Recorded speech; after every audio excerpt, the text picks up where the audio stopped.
all begun so harmlessly. That's the devil of it. You see, I'm a widower. My daughter Diana was happily married, and I'd been living alone for the last 8 years. It wasn't exactly an ideal existence, but I wasn't unhappy either. There was my job with Bixton in Shrewsbury. I was a senior bookkeeper now. And, of course, at home, there was my garden. I remember it was a Sunday, and Diana had unexpectedly come by for a little visit. How do you like this one, dear? Isn't she lovely? Going to be champion this year. We might even take best in the show, Miss Hybrid Tea and I. I'm sure you will. Father, I came over because, well, George and I have been sort of discussing it lately about your retirement next year. Oh? We've been wondering if you've decided what you're going to do with yourself. Of course, you can always come and live with us, but... Oh, no, my dear, that's awfully good of you, but I wouldn't think of it. Two's company, you know. Besides, it just wouldn't seem natural, not having my garden. But you can't garden all the time, Father. And without your job to occupy you, well, you might find it getting a little bit lonely. What about a companion, Father? Marrying again. Marrying? Yes, you probably know a dozen eligible women if you'd let yourself think about it. Really, Diana? Who would want to marry me? Anybody would, and be happy to. Will you think about it, Father? No reason on earth why you should... Well, I really don't know. If you want me to, I suppose it won't hurt to think about it. That's all. Sort of preparation for retirement. Remember, two's company. Diana was quite right. But marrying again? However, I promised Diana I'd at least think about it. I found myself still thinking as I walked down to my train the next morning. Morning, Mr. Bottle. Constable Wiggins. You won't be getting to the station down this street, Mr. Bottle. You're going the wrong way, sir. Wrong way? Why, so I am. First time I've seen you turn the wrong way in 15 years. Everything all right, sir? Nothing wrong with those lovely flowers of yours, I hope? Oh, no, it's nothing like that. There comes your train now, sir. Better hurry along. My train? Yes. Thank you, Constable. I rode into London still dutifully thinking and left the station walking my usual route to the office. Having done it every day for the last 25 years, the process was quite automatic. I was just crossing Shaftesbury Avenue when...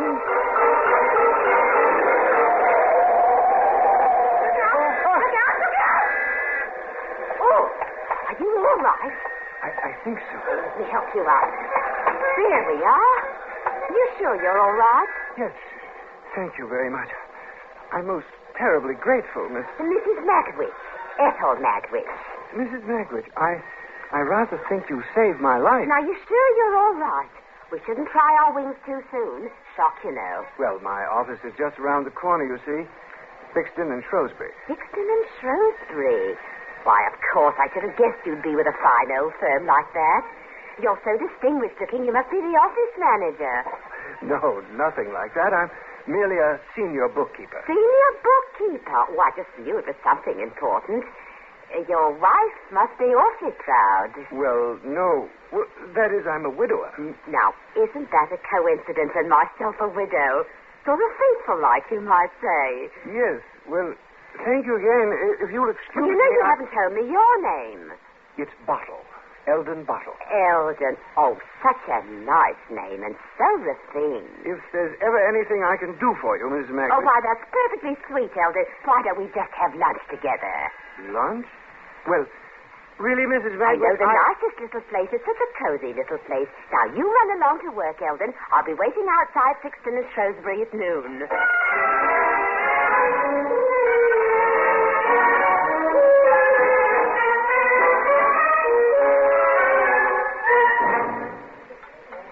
Tell me all about yourself, Eldon. You've hardly said a word. Well, I don't think there's much to tell. Oh, now you're just being modest. But I can tell. There's a certain dash about you, Eldon. You're just imagining. What is the first thing I noticed? Of course, I certainly don't want to try. You live here in the city? No, in Watford. Oh, in Watford. Oh, I do envy you living out there in the country away from the dirt and the grime. It's just a bit of heaven. I know it. Yes, I find it quite pleasant. Oh, it's such a lonely life living alone in the city.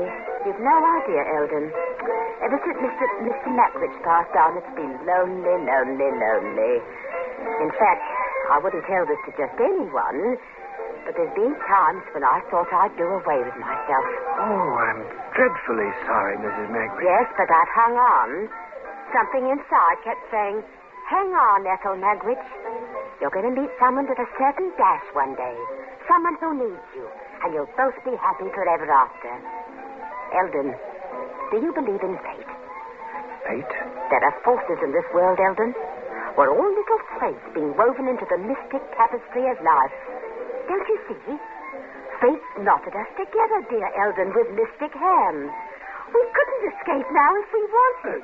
No, Mrs. Magwitch, I don't think that... I mean, fate... Well, all that's happened is... Exactly. I knew you'd see it.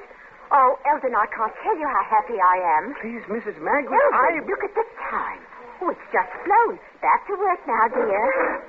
Tomorrow, dear Eldon, I'll be waiting right outside at noon. I've never been sure which hit me that day, the car or Mrs. Magwitch. The next noon, she was waiting faithfully outside the office, and we went to lunch again. I knew perfectly well what she was aiming at, but she was like an express train bearing down on me, and I was powerless to get out of the way. The days that followed are quite hazy. I don't even recall proposing, but I must have some way or other, because suddenly we were married. Immediately afterward, I had an inkling how life with my new companion was going to be. Now that you've seen the house, what do you think, my dear? Small. That's what I think, Eldon. Not at all what you led me to believe. Oh, I'm sorry. I've always thought it quite roomy. Margaret and This I... furniture's helped us, too. What's outside those doors? Oh, they lead to the garden.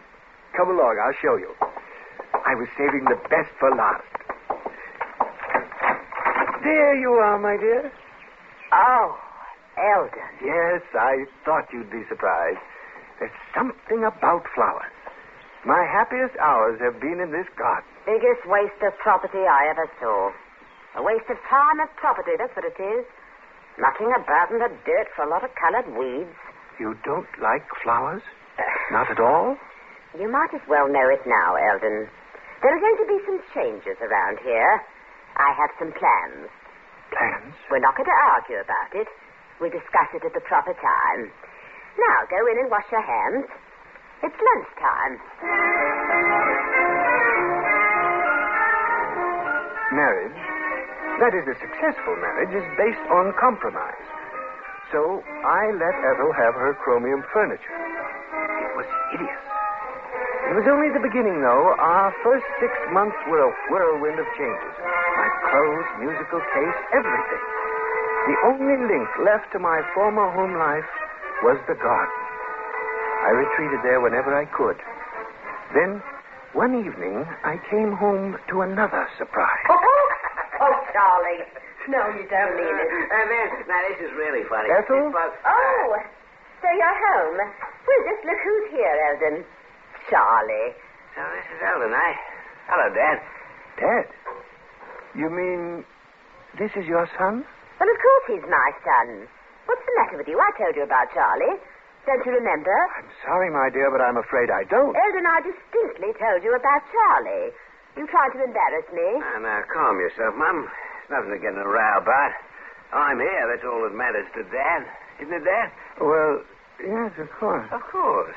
Now, how about joining us in a little drink, huh? We're celebrating dear Charlie's release, Eldon. Release? From the Navy, that's what Mum means. Don't you, Mum? Navy? Oh, yes, of course that's what I mean. How about a nip for you, Dad? Say when. Oh, thank you. I don't drink. Don't drink? That's right, Charlie. Most ordinary little man you ever saw. Well, now we're going to talk about Charlie. We're going to help Charlie, Eldon. Oh, We are? In a business way, Dad. Now that I'm living with you, Mum thinks I ought to be doing something. A little business, all nice and legitimate. Mum told me about her plan. I think it's lovely. Plan? I told you I had plans, Eldon. First time I saw this place. I just never you mind. It's for Charlie. That's right. No sense in troubling you till we get it all worked out. It's going to be a regular gold mine, Dad. Gold mine? Charlie and I will handle it, Eldon. Yes, but I'd like to know something about it. At the proper time, Eldon. Yes, my dear, Eldon, you're being trying again. Now you run along out to that garden of yours. You may not have it much longer. That's right, Dad. You're going to see some big changes around here. So enjoy it while you may.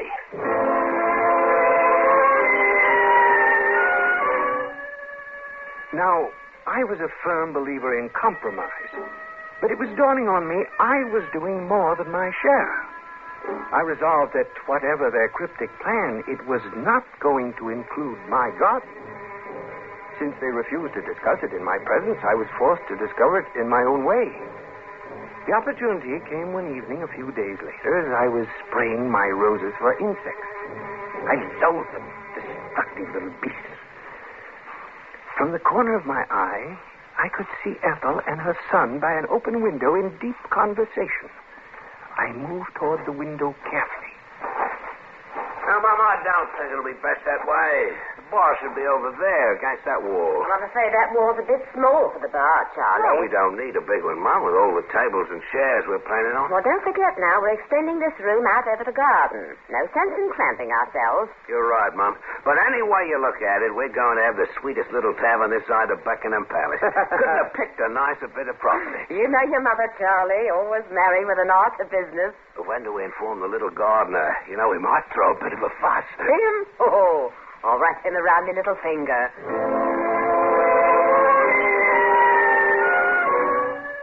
I couldn't believe my ears.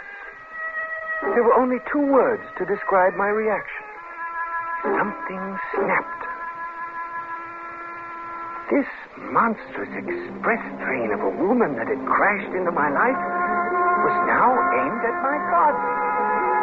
Any feeling I might have had for her left me completely. I was going to stop her, and I was capable of the most drastic means. Later that evening, when we were alone, I gave her one last chance. Ethel, I have something to say to you. What? It's about your plan for the house. I told you, Eldon, I'll discuss it with you at the proper time. I already know about your plan for this nice bit of property, my dear. Oh, you do? Just what have you got to say? Don't try it, my dear. You see, now that's exactly why I didn't want you to know. You're just not a businessman, Eldon. You're content to live in your backward little way, depriving those who love you. You're the kind that has to be shown, Eldon. I'll give you one chance, Ethel. Eldon, you're going to make me angry in a moment. Either you agree to a divorce immediately, a divorce? I advise you to agree. You advise me to what? Do you or don't you? Let me tell you something, Eldon Bottle. I love you. Try and divorce me, and I'll break every bone in your body. Then there is nothing more to say. By the way, my dear, I'll be spending tomorrow night in the city. Why? It's the annual audit of the books. I'll be working quite late, so I usually spend the night in a hotel. Otherwise, I hardly get home before I have to be at work again. All right, Eldon. Business is business. Charlie's off till the end of the week, too. Oh, he is? You'll be all alone. Oh, don't worry. I'll enjoy myself. Now, you run along to bed.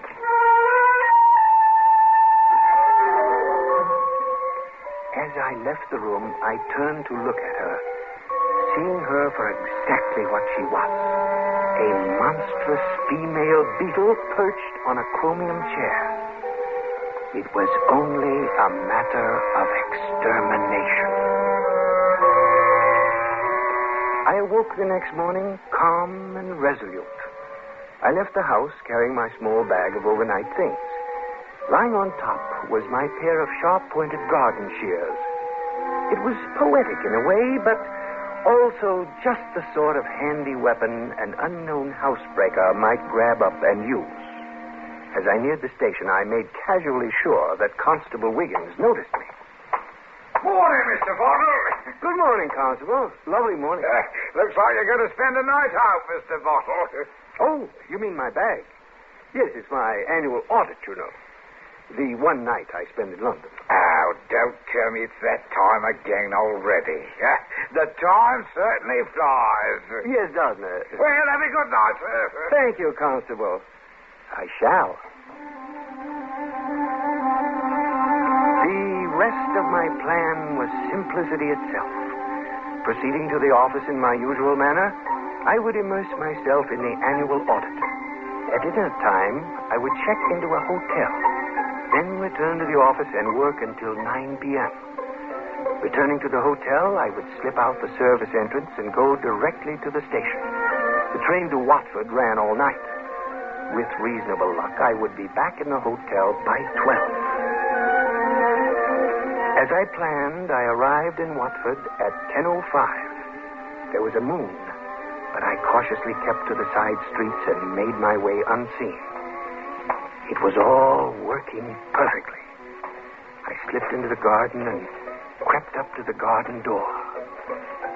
Took the shears from my inside pocket. Who's there? Charlie? Who's there? Charlie? Who's in here? Eldon. What on earth? I thought you were staying in London. What's the meaning of this? You're not a human being, Ethel. You're an insect. And I'm going to destroy you. You're going to what? Put down those clippers this instant, Eldon. What do you think you're playing at? Jack the Ripper? They never caught Jack the Ripper. Did you know that, Ethel? I'll give you just 5 seconds. I'm sorry, my dear. Oh, Eldon, stop it. Why, you little beast. You tried to kill me. I'm going to, Ethel. You little beast. Drop those clippers. Drop it. I'm going to break you in two. She was like a demon. My sides were being crushed. I couldn't breathe. I lost the initiative. I had to retreat. I dashed for the garden door. Who's out here? She was coming out after me. You little beast. I know you're out here. If I don't get you, the police will. You better pray for the police. She started for the other end of the garden. I waited until she got there, then ran for the street. The only safe place was London, and I went there.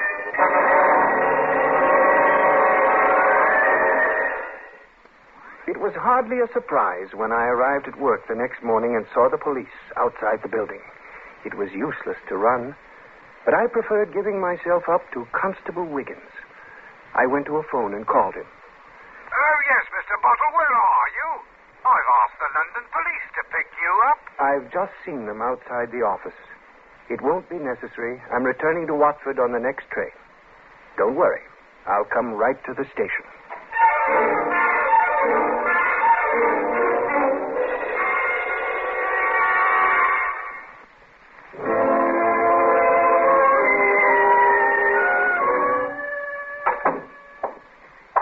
Sit down, Mr. Bottle.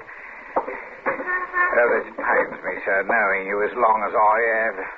I'd like to make it easy on you, but the circumstances make it impossible. Oh, it's very kind, Constable, but I quite understand. Could we just get on with it? Oh, yes, sir. Your wife's still quite nervous. You know Dr. Penrose, don't you, sir? Hello, Mr. Bottle. Good morning, Doctor. You mean my wife's still here? Oh, yes, sir. Now, there are 2 things, Mr. Bottle. Maybe you'd better explain the medical part, Doctor. Well, Mr. Bottle, I'm sorry to tell you, but your wife has suffered a complete mental collapse. My wife? Yes, the medical name is paranoia. Specifically, she's suffering from a fixation that you were at home last night and attacked her with a pair of garden clippers. I'm afraid it's quite severe. Oh, no. You mean... You think? I know it's a shock, but there just isn't any other way of saying it, Mr. Bottle. Oh, she was just wild last night, Mr. Bottle. If I didn't know you was in London, I'd have half believed her. She's that sure of it. It's a good thing it happened here in Watford, where we all know you, sir. Says you came at us saying you were Jack the Ripper. Oh, she did? Yes, she's quite convinced of the fantasy. They always are, you know. Now, I don't like mentioning commitment, But I think you'll understand when you see her. See her? Do I have to? I think you should.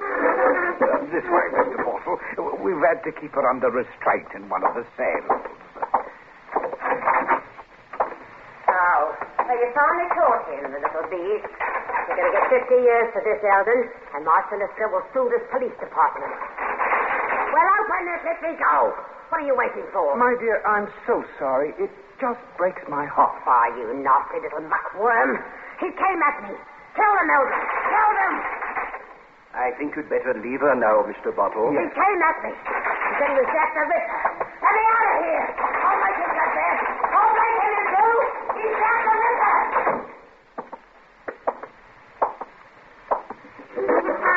Sit down here, sir.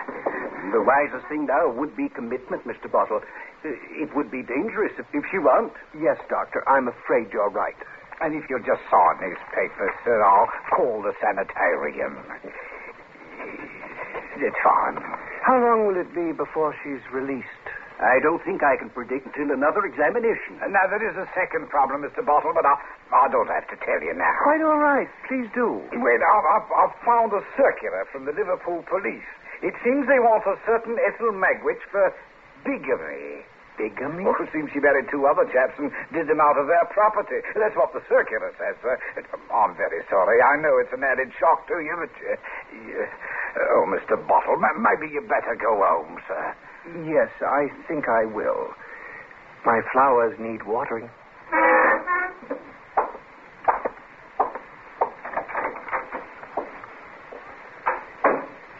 Poor chap. Those are two terrible blows, Constable. Yes, sir. But it's a funny thing, Doctor. I could have sworn I saw him smile.